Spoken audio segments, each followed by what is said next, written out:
Welcome back, everyone, to another episode of Once a Lawyer. Today, along with me and Janika Belani, we also have Trupti Kulkarni with us. Welcome, Trupti. Hi, nice to meet you. Hi, Michael. Thank you. Hi, Janika. Hey. Trupti graduated from Bangalore University with her legal degree in 2005, and following which she started her career at Honeywell Technology as a senior executive in the legal team. After a few years of being in the legal profession, she embraced a career in recruitment, working at Rainmaker and at Bahura. And after a brief stint at Talentnomics, which is a professional development and mentorship organization focused on women, she has moved full-fledgedly into the cinema and film space. She began acting earlier in television commercials, short films, and also has done a feature film. She has also worked on voiceovers for jingles, documentaries, and most recently, she directed the short film Hejigalu or Footsteps. So, Tripti, we'll like to begin by asking you, what was it about cinema that really enthralled you? Right. So I think cinema, one of my earliest memories of cinema is, back growing up as a child in Bangalore with working parents. Um, all the kids would gang up in my house during vacations. And back then was when you would hire these VCRs and VCPs, right? And then you would have those big cassettes. So every day would be a marathon of 3 to 4 movies, including any flop movie, any movie which is just released. We would just be watching them the whole day, just breaking for lunch. So that's my earliest memories of cinema. And I remember even back then being very impressed with the way, it's larger than life, right? And I was always curious, how do they do it? Do they really actually do all that that's happening? How does it work? But at that point of time, of course, it was more from an entertainment point of view.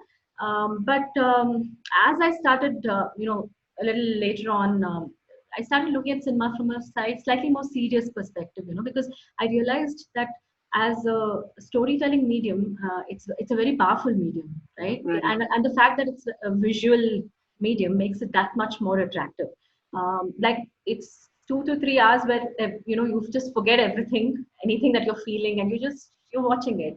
It can make you cry, it can make you laugh, it can make you think. You so many issues which are pertinent. Everything is shown through cinema. So I realized that.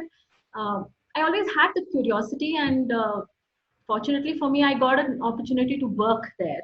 And with my very first assignment, although that was just like 15 seconds on space on the screen, I realized how much of work goes into it. And believe me, there were 40, 45 people on the set for that 15-second ad that I did, and so much of work planning that went into it. And I was in awe of it, and I think I enjoyed being in front of the camera. It felt so good. I guess that's where it all started, and that one thing led to another, and slowly got into different aspects of it. So you mentioned that your first acting experience was within this in this ad film context, right? So did you have anything that you did earlier in college, school? Did you act in anything over there? Were you in part of the theater group there? So I'm not from a theater background. Although that's the ideal, how it should transition. But I've of course done plays and stuff when I was in school and college. So that interest has always been there in terms of acting, and I always felt comfortable when I was on the stage acting or performing something, right? But with respect to how that particular project happened, it just happened. I mean, somebody I knew was informed that they're looking for somebody who's a little healthy for a particular television commercial, and I said, hey, I'm healthy, I could try, and it just happened like that. So I'm not from a theater background, yes, but that interest has always been there. Okay. And after a few years of being a lawyer, you moved into recruitment, right?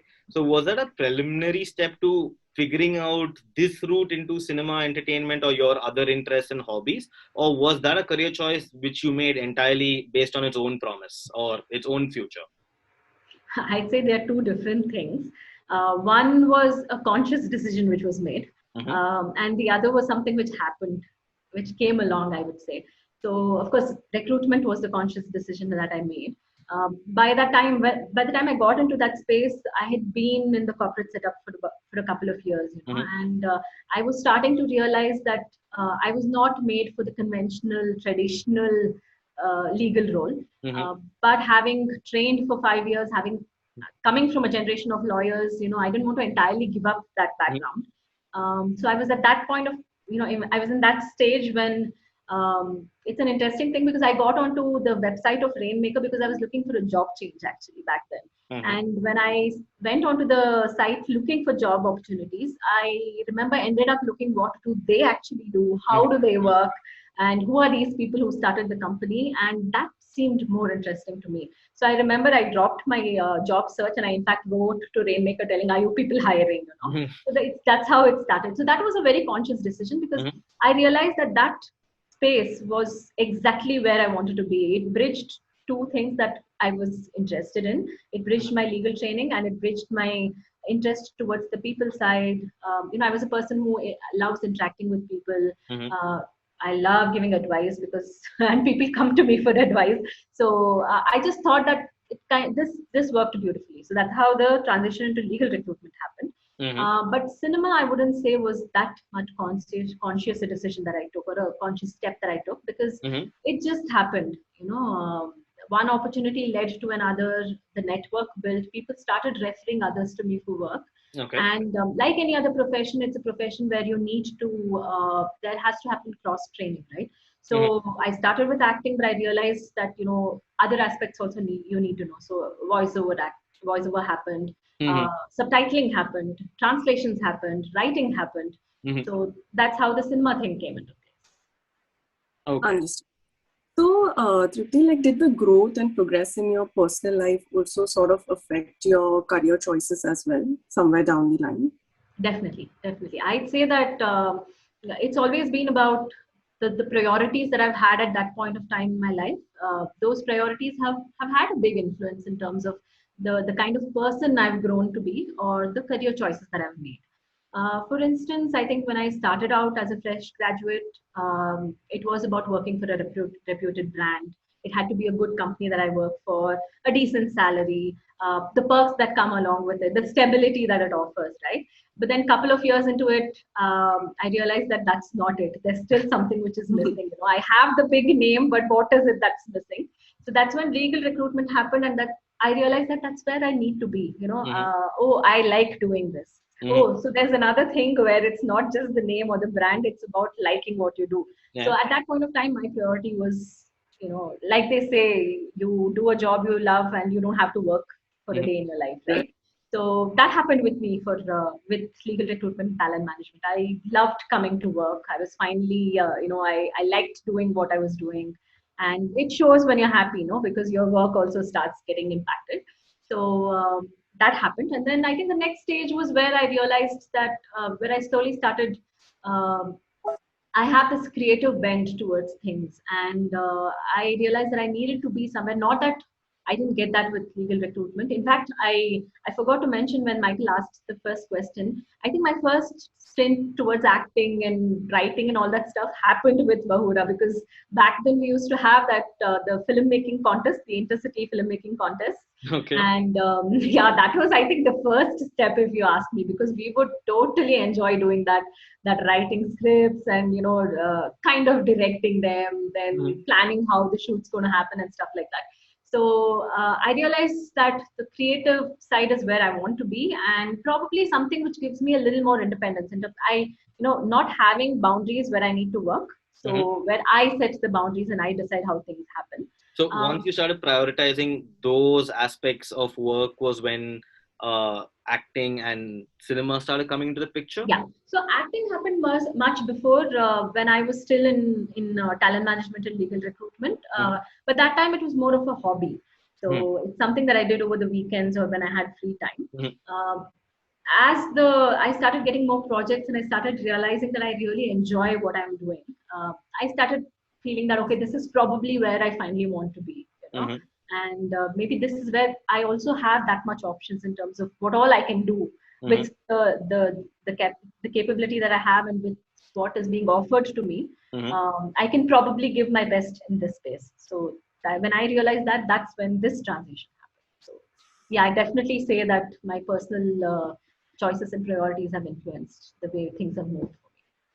All right. And what about the field left behind? What about any aspects of law that you miss right now? I wouldn't say I terribly miss anything, but if I have to say, I'd probably come to think of it, maybe the systematic approach to things. Mm-hmm. That is something that I probably miss where I am right now, Mm-hmm. because you have a framework and then you build on it when you're in that profession, right? So you apply your thinking and your interpretation and you work on it. But here it's more like a blank canvas. Mm-hmm. So you're starting, you decide and you lay the foundation and you start working on something. So probably that systematic approach to some extent I do miss, because I'm that kind of a person. I'm that organized person, and Which I makes like. sense then with the affinity towards law, as in the practice of law as well as the study of it as well. You like Yes. the structured approach. Yes, definitely. And I miss the professionalism for sure. So that's something which I haven't seen in any other industry also, for that But matter. what would you say it's like in the media and entertainment world? Um, it's quite uh, interesting, for the lack of a better word. Very diplomatic answer. Thank you. You get to learn a lot for sure. So I always keep telling the people at Bahura that it's only when you go out that you realize Mhm. how adventurous the world is. So and how pampered you are and how well taken care of you are when you're in a place like that. So yeah, that's something that Mhm. I miss. So, Tripti, then what made you exactly take the leap towards direction in cinema, although it was more of a hobby and interest initially? Yeah. So with acting, I'll start with acting because that's how it progressed, Hmm. right? Direction has been the more recent step for me. Acting was, when I started, like I said, it was a hobby and I was able to manage because it was usually short-term assignments, and it was work that I would get. They would adjust it according to when I was available. So it would be a weekend or during holidays and stuff like that. But as my contacts started growing, and I told you that you need to diversify in a field like this, I realized that there was so much more that I could do. It's not just acting, but anything to do with it, any creative aspect, I can be involved. So when I started realizing that, work also accordingly started coming in. So when you're open to doing all these things, there is so much more that you can do. And the network just builds. It's crazy because one person's telling the other person, and then somebody from somewhere is reaching out to you. And I realized I had enough to do, and enough to keep me creatively occupied. I always keep saying the creative part because that's the kind of person I am. Anything that interests me in that field is something that I'll always be happy doing. So yeah, that's what it is. That's how it started, and it happened that way. All right. All right. And so right now, you had Footsteps that recently released, which you directed, right? Could you tell us a little bit about it and other future projects that are coming up or that you're looking to start? Sure. So, direction was not just adding to the previous question that Janika asked and connecting it with what you asked me right now. Direction was not something I had anywhere in sight in terms of something that I would do anytime soon, because I know that the people who worked for years and are still thinking whether they should take that step. And when I told people that I directed something, I got quite a few surprised looks. They were like, "Oh, okay." So, and I can understand why now. So yeah, with direction, it just happened because I was, in fact, I had been approached to write a lot of scripts by a few people that I know. But I knew that there's a professional way in which you write scripts. It's not just because I have the flair for writing, I just can't sit and write. It needs to Mhm. be done in a particular way, Sure. and that's why I used to keep hesitating to take up any assignment. Mhm. When the lockdown happened, my mentor, who's in the cinema industry, he's a director. So I got to know that he was conducting these online script writing courses. Mhm. So I said, okay, that's a great opportunity. This is a way in which I can learn how to go about it in a proper manner and how Mhm. I can put my writing skills to use. Mhm. And also, I can say that I did something worthwhile during the lockdown. So I took up the course, and I that gave me all the orientation I needed. In fact, as a part of that course, by the time you complete it, I was supposed to write a complete end-to-end script. Mhm. That was the ending of the course. Mhm. So when I wrote that script, my mentor approved the script, and he told me that, you know what, you should be directing this. Mhm. So I remember I laughed it off. I said, "Ha, who wants to direct? I would just wanted to, learn writing and screenplay and script writing, so I'm fine with this." Mhm. But he said, "No, no, but you should give it a thought." And then when I come to think of it, I started thinking, and I thought that makes sense, because what happens is when you're commissioned to write something, you're writing what is somebody else's vision. But when you're writing a story on your own, it's entirely your baby. So when you're writing it, you've probably already visualized how it will appear on screen, how you want it to look to other people, right? So I thought it made sense from that point of view. And for me, I was fortunate enough to have a team which literally pushed me to do it. So, it came to me on a silver platter, and all I had to do was take the plunge. So I said, it can't get better than this. So I have to probably do it. And I just dived into it, and it happened. And I think from there, the sailing was easy. What about all the technicalities of direction, editing, camera angles, and so forth? That must have been an education in itself. Absolutely. So that was the hesitation I had, because that's something I've never given a thought. Although I've it, but I've never actually given it a thought from that technical point of view. So like I said, again, I had a team which really backed me up. So it was like a completely from the basics kind of a learning for me. So gave me a lot of insights into how to go about it. How long did it take you from going from there to actually directing your first film? Once the script, the team and I sat together and discussed the script. From there, within 10 days, we had the location decided. And literally in 2 days, I was told that you're going to shoot the day after. Okay. And you have no choice. So I said, okay, let's go and do it. So I'd say we shot it on, I remember the last day of the dreaded year 2020. So on 31st December is when we shot it. And within 3 months, it was ready. My project was ready in 2.5 months. So the post-production happened. Yeah. So that I made sure. So once I think the hindrance was the shooting bit. So once that happened, I said, no, now that I've shot it, it has to come out, the final product has to be ready. So I worked towards it. And it helped that I had the deadline in mind in terms of where I wanted to submit it. Sure. So then and what else are you working on currently at the moment? In terms of direction, there are a couple of short films which are ready. Most of them are short films at this stage, because I still want to get that right. Get my basics right before I can actually. When you say short films, how long are these? Like 15 minutes, 20 minutes? No, mine are even shorter. So we're looking at 10 to 15 minutes. 15 minutes probably being the upper limit. Sure.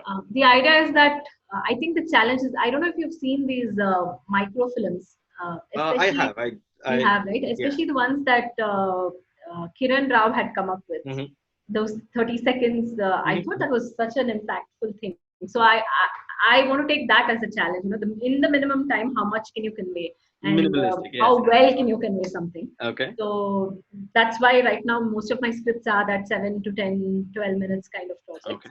And then there are a couple of feature films where I'll probably co-write along with somebody and maybe be a part of the direction team, although I wouldn't take on the whole onus of it. Yes, I wouldn't take as of now.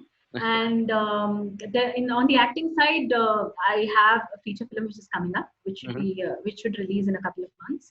I have a couple of projects which are in discussion for acting. Okay. And do you have sorry to interrupt you, but do you have any preference for the kind of scripts and kind of roles? Is it always something that has to be a bit of meaningful cinema, or some containing a message that you want to also be a part of? Yes, definitely. So I'm very particular about that. There has to be something which there has to be a meaning to something that I do. So what I've realized is a lot of them are very commercial and they're formula based. Which is why I've probably not taken on a lot of projects, because the screening and the interviewing part which happens, the assessment which happens, that's shortlisted and cut out most of the projects. But I would want to keep it that way, that it's something which is meaningful, and even if it's a short role, it has to be something which has weight. So Okay. All right. So we're going to start off now with rapid fire questions, which essentially is Janika's favorite round. She is a Bollywood / entertainment fanatic, and this makes her feel slightly like she's on Coffee with Karan. Coffee with Karan minus the hamper here. Janika, start us off. Yes. So the first question here for you is Tripti, action or direction? Oh, sorry, acting or direction? Right now, acting. Netflix or Amazon Prime, and why? Mm, actually, both. But yeah, Netflix probably because the quality is a little better. Right. Favorite movie in the recent times? I think I liked The Great Indian Kitchen. Oh, I haven't Oh, seen that, but okay. Did you watch that? No, I haven't. Jenica? yes, I have seen it. Okay. Let's say a movie is being made about your life. Who would be the actor or actress playing you? Me. Okay, barring you, you can't like, cheat us like that easily. um, that's an interesting question, but I don't know if I could get somebody like Rani. This is a very large hypothetical. So you can like you have unlimited budget slash everything that you need. So let's assume their dates are free as well. Yeah, considering that a large part of my film would, I'm guessing, would happen in the middle mid part of my life, where I Hmm. am right now. Maybe somebody like Rani Mukherjee would be a good choice. That's a nice choice. Nice. And finally, for your choice on a Friday night, would it be a drama or would it be a thriller that you'd prefer to indulge in? A romantic comedy. No, you just went out of my choices. Like Those are not my choices. so thank you so much, Trupti, for this. This was actually really nice to get such a eye-opening idea of the entertainment world from your perspective, and especially considering the fact that you started out at doing it as a part-time hobby, recreational thing, into moving into it absolutely full-time, and now even traversing borders within the entertainment industry from acting to direction. That's absolutely amazing, and I'm really glad you could join us for this call. Thank you. I absolutely enjoyed this conversation, and thank you for asking me to be a part of it.